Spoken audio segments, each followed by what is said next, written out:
தொடர்ந்து நாம் திருக்குறளை ஆய்வு செஞ்சுட்ருக்கோம். அதாவது இதுவரைக்கும் திருக்குறளில் சொன்ன ஒவ்வொரு குறளை பற்றின கருத்துக்கள், ஆய்வாளர்களோட கருத்துக்கள், பேராசிரியர்களோட கருத்துக்கள், முனைவர்களோட கருத்துக்கள், இந்த மாதிரி நிறைய கருத்துக்கள் இருக்குது. இது எல்லாமே நேரடியான ஒரு பார்வையை தான் வந்து நமக்கு கொடுத்துருக்கு இல்லையா? அதில் சொல்கிற விஷயத்த நேரடியாக நினச்சிருக்கோம். ஆனால் நான் ஏற்கனவே சொன்ன மாதிரி நம்ம முன்னோர்கள் எதையுமே நேரடியாக சொல்ல மாட்டாங்க.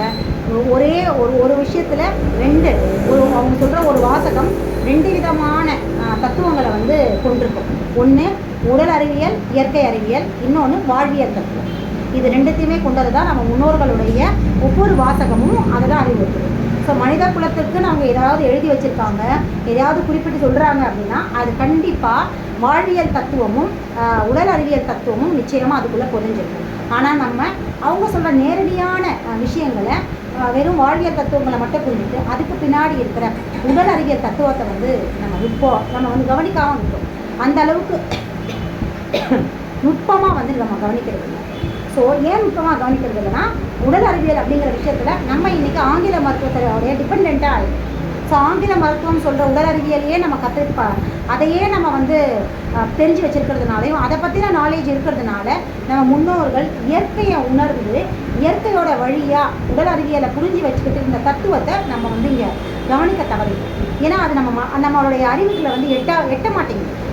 ஆனால் இதே ஒரு 3 தலைமுறைகளுக்கு முன்னாடி வாழ்ந்த சங்க இலக்கிய காலங்கள், அதாவது திருக்குறள் அதற்கு முன்னாடி இருந்தவங்க வந்து அதற்கும் முன்னாடி கிட்டத்தட்ட 5000 வருடங்களுக்கு முன்னாடி வாழ்ந்தவங்க, அதற்கு அப்புறம் வாழ்ந்த முன்னோர்கள் எல்லாருமே இந்த விஷயங்களை புரிஞ்சு அதுபடி வாழ்ந்தாங்க. ஆங்கில மருத்துவத்தோட இன்டர்ஃபியரன்ஸ்லாம் இந்த கடந்த ஒரு 3 தலைமுறைகளாக வந்து இப்படியான ஒரு தவறான உடல் அறிவியலை வந்து தெரிஞ்சு வச்சதுனால இந்த விஷயங்கள் புரியாமல் போயிடுச்சு.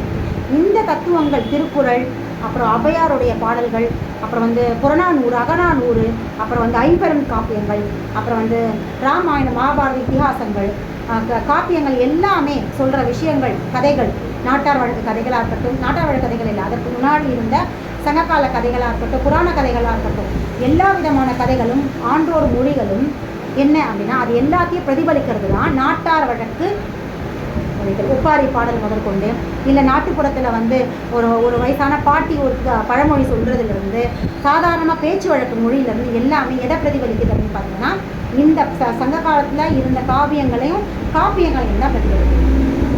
அப்போது இது எல்லாத்தையுமே நம்ம முன்னோர்கள் அங்கேருந்து தெரிஞ்சுக்கிட்டு அவங்களுடைய பரம்பரை வழியாக அவங்களுடைய பாரம்பரியமாக இதை தலைமுறை வழியாக கடத்திக்கிட்டு வந்து அந்தந்த காலத்தில் அந்தந்த தலைமுறைகளுடைய பேச்சு வழக்கு மொழியாக மாற்றிக்கிட்டாங்க. அதை வெறும் பேச்சு வழக்கு மட்டும் இல்லாமல் வாழ்ந்து காட்டினாங்க.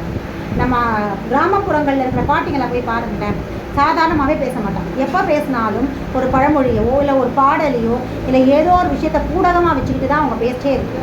அதுதான் முன்னோர்கள். அனாவசியமாக தேவையில்லாத விஷயங்களை பேசவே மாட்டாங்க. ஏதாவது பேசுகிறாங்கன்னா அதில் ஒரு விஷயத்தை ஒழிச்சு வச்சு ஒரு விஷயத்துடைய வெளிப்படையாகவும் மறைமுகமாகவும் தான் பேசுவாங்க. நம்மளையே சிந்திக்க வைப்பாங்க. இது அது ஒரு உத்தி, சரிங்களா?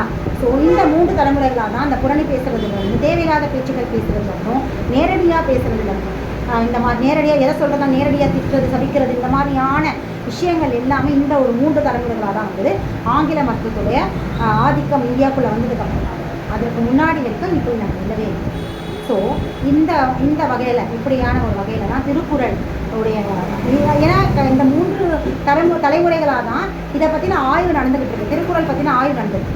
ஆனால் வேறு மொழியில் மொழிபெயர்த்ததுன்றது அது அப்படியே மொழிபெயர்த்திருக்காங்க, அப்படியே மொழி தான் பெயர்த்திருக்காங்க. பட் ஆனால் இந்த 3 தலைமுறைகளில் இருந்த முனைவர்கள், பேராசிரியர்கள், அறிவுஜீவிகள் தான் இந்த திருக்குறளை பற்றின கருத்துக்களை வந்து பதிவு செஞ்சுருக்காங்க.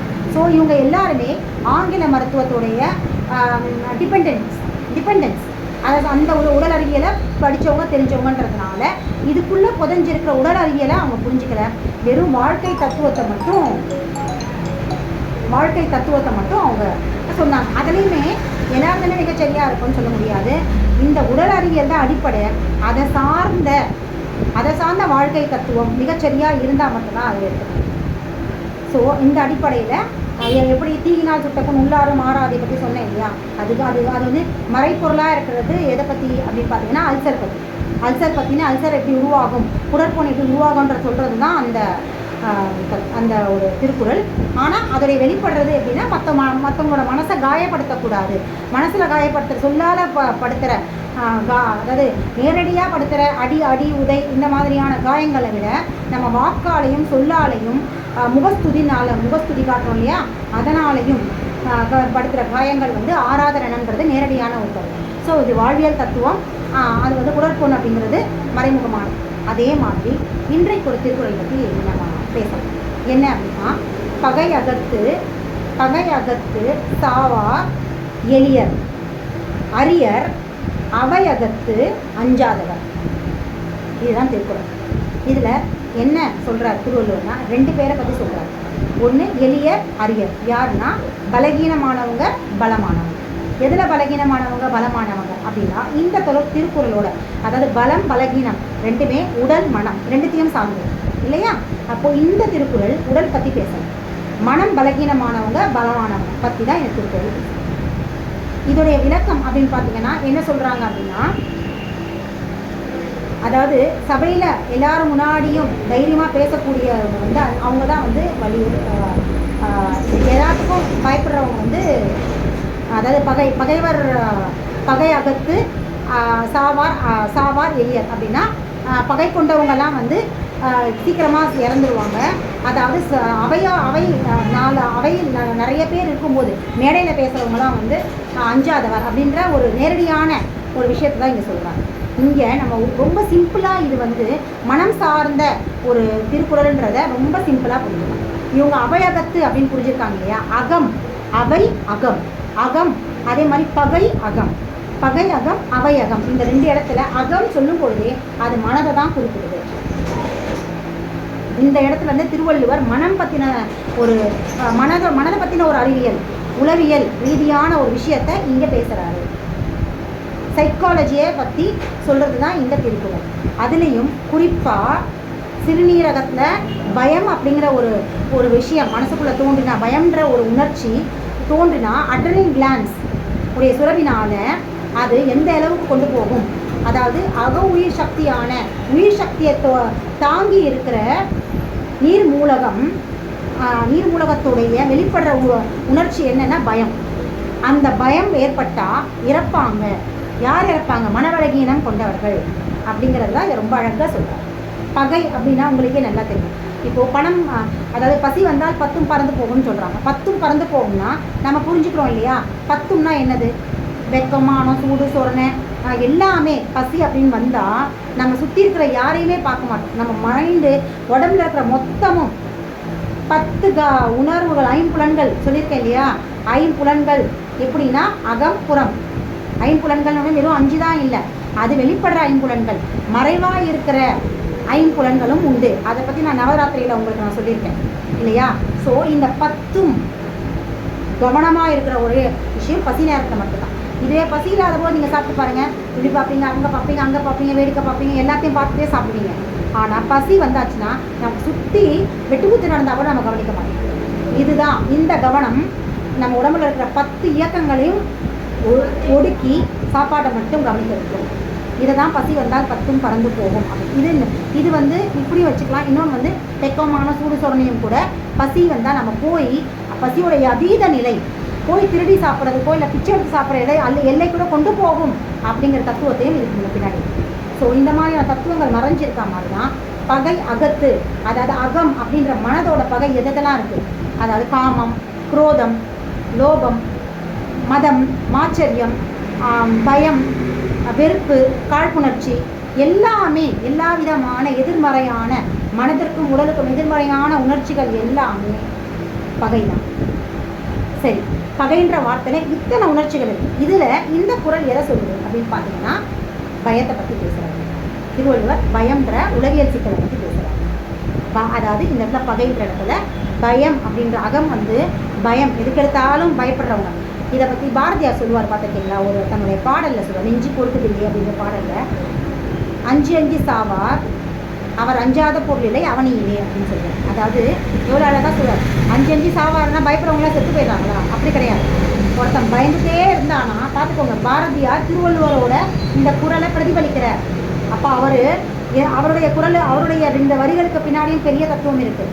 அப்போது கடந்த 3 தலைமுறைகளாக தான் நம்மளால் நம்மளுடைய முன்னோர்களுடைய எதையுமே புரிஞ்சிக்கக்கூடிய தன்மை இல்லை. பாரதியார் காலங்களில் கூட, அவர் வாழ்ந்த காலங்களில் கூட திருக்குறளில் இந்த பயத்தினால் வர்றதை பற்றி அவரும் அதே தான் சொல்கிறார். பார்த்துக்கோங்க, பகையகத்து சாவா, அதே தான் 5 சாவா. அப்போ பாரதியார் எங்கேருந்து எழுதியிருக்கார்? திருக்குறள் அப்படியே பிரதிபலிச்சிருக்காரு பாரதியார். 5 சாவார், அவர் 5ஆவது பொருளிலே அவனிலே. ஒருத்த பயந்துட்டான் அப்படின்னா அவன் செத்த பிணத்துக்கு சமானம் அப்படின்னு ஃபஸ்ட்டு சொல்லிடுறார். 5 சாவார். அவன் பயப்படுறவன் எல்லாருமே எதுக்கு பயம் அப்படின்னு ஒன்று தோணுச்சுன்னா அவன் எல்லாத்துக்கும் தான் பயப்படுவான். அவன் சவத்துக்கு போனான், அவன் செத்ததுக்கு சமானம். அவன் உயிரோடு இருந்தும் செத்தவன் தான், பயப்படுறவன் எல்லாருமே அப்படின்னு சொல்லிட்டு அவன் 5ஆவது பொருளிலே அவனிலே. அவன் ஒருத்தர் எதுக்காவது பயந்துட்டான் அப்படின்னா அவனுக்கு ஆண்டவன் கண்ணுக்கு இருந்ததெல்லாம் பேய். இது நம்மளுடைய பாரம்பரிய என்ன சொல்கிறது, நம்ம பாரம்பரிய மொழி, பேச்சு மொழி. பார்த்துக்கிங்களா எப்படி எல்லாமே எப்படி ஒன்றா வருது பாருங்கள். எல்லாருமே சொல்கிற விஷயங்கள் என்ன? பயத்தை பற்றி. அப்போது என்ன சொல்கிறாரு? அவன் 5ஆவது பொருளில் அவனிலே. அவன் ஒரு தடவை நம்ம பயந்துட்டோம் ஒரு விஷயத்துக்குன்னா அப்போ எல்லாமே அவனுக்கு பயம் தான். அவன் பார்க்குறதெல்லாம் பயம் தான். அப்போது அவன் அரண்டவன் கண்ணுக்கு இருந்ததெல்லாம் பேய். பயந்தவனுக்கு பார்க்குறது எல்லாமே பயம்தான். காண்பதெல்லாம் காமாலைன்னு சொல்லுவாங்க இல்லையா? நோய்காரனுக்கு கண்ணுக்கு நோய் வந்தவனுக்கு பார்க்குறதெல்லாம் காமாலை. எத்தனை பழமொழிகள் இந்த பயத்தை பேஸ் பண்ணி எல்லாமே எங்கேருந்து எடுத்தாங்க? திருக்குறள், சங்க இலக்கிய பாடல்கள் தான் எடுத்தாங்க. அப்போது இங்கே திருவள்ளுவர் அதான் சொல்கிறார், எளியர் அப்படின்னா பயந்தவன். அப்போது மனசில் பயம் அப்படிங்கிற ஒரு உணர்ச்சியை அதிகமாக கொண்டவனுக்கு அவனுடைய உயிர் சக்தியான நீர் மூலகம் எப்படி ஆகிடும்? தளர்ந்து போயிடும். அடிக்கடி பயந்துட்டே இருந்தாலும் அகத்தை அந்த பகையோடையே வச்சுருந்தாலும் என்ன ஆகும்? அவன் உயிர் சக்தி கொஞ்சம் கொஞ்சமாக என்ன ஆகும்? குறைஞ்சிட்டே போகும். உயிர் சக்தி பலகீனமாக ஆயிடுச்சு அப்படின்னா அவனுடைய உயிர் சக்தியே பலகீனமாகிடுச்சுன்னா அவன் இறப்புக்கு கொஞ்சம் கொஞ்சமாக அவன் இறப்பை நோக்கி போயிட்டுருக்கான்.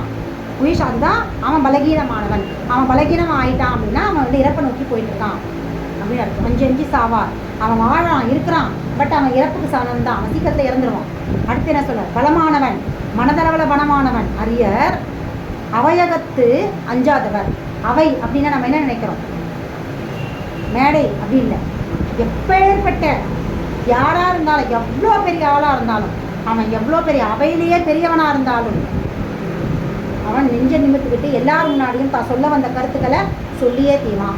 அவன் பலம், உயிர் சக்தி பலமாக இருக்கும். இப்போ அஞ்சாதவன் பலமானவன், அவனுடைய உயிர் சக்தி பலமாக இருக்கும். அதாவது எப்போ அவன் அஞ்சாத இது யாருக்கும் அஞ்ச மாட்டான். கத்தி எடுத்துகிட்டு நெஞ்சக்கிட்ட எடுத்து வந்தால் கூட புன்னகையோடையே இருப்பான், பயப்பட மாட்டான். ஏன்னா நான் நினச்சாதான் சாக முடியும், நீங்கள் என்னடா என்ன குத்துறது? உயிர் பிரியதாக இருந்தாலும் நான் என்னுடைய அனுமதி இல்லாமல் உயிர் பிரியாது அப்படிங்கிற தத்துவத்தை அவன் மிக சரியாக புரிஞ்சிருப்பான்.